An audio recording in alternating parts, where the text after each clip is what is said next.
Assalamualaikum warahmatullahi wabarakatuh. Saya Fitriatus Soleha, NIM E 2019-2282.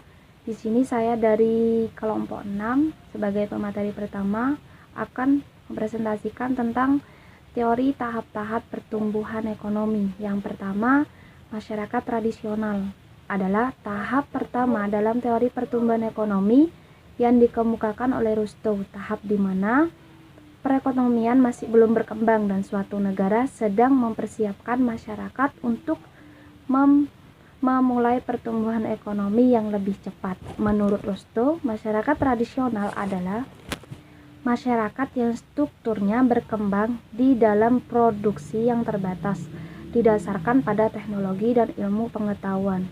Di dalam suatu masyarakat tradisional, menurut Rustow, tingkat produksi per kapita dan tingkat produktivitas per pekerja masih sangat terbatas. Oleh karena itu, sebagian besar sumber daya manusia digunakan untuk kegiatan sektor pertanian.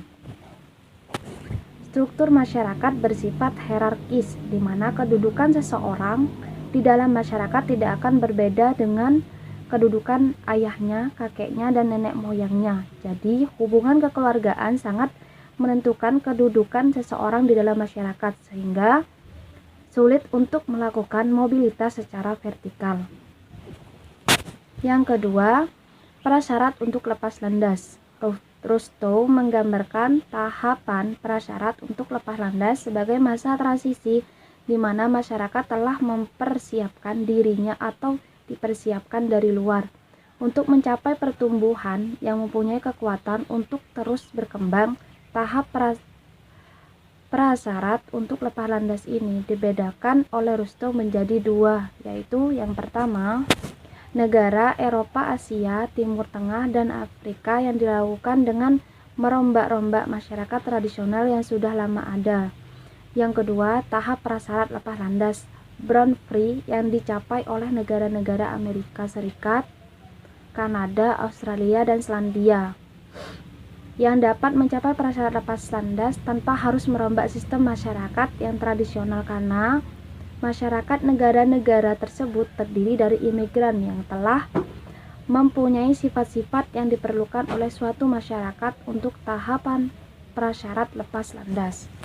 Dalam tahap transisi menuju tahap lepas landas, Rustow mengemukakan pokok-pokok pemikiran untuk mencapai keberhasilan tahapan lepas landas, yaitu yang pertama, kenaikan dalam tingkat penanaman modal yang akan menciptakan pembangunan ekonomi yang lebih cepat dari sebelumnya.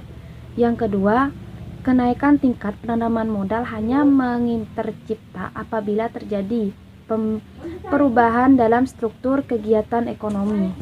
Yang ketiga, untuk mencapai tahap lepas landas, kemajuan pertanian diperlukan dalam rangka menjamin persediaan bahan makanan bagi penduduk kota yang bertambah dengan cepat akibat industrialisasi. Yang keempat, dalam masa transisi mencapai tahap lepas landas, dan dalam tahap lepas landas itu sendiri, bagian yang cukup besar dari penanaman modal adalah untuk pembangunan infrastruktur. Dan yang terakhir, perubahan dalam kepemimpinan yang mampu melibatkan diri dalam usaha mewujudkan suatu masyarakat industri. Mungkin itu saja yang bisa saya sampaikan dan bisa dilanjutkan oleh pemateri kedua. Kurang lebihnya saya minta maaf. Wassalamualaikum warahmatullahi wabarakatuh.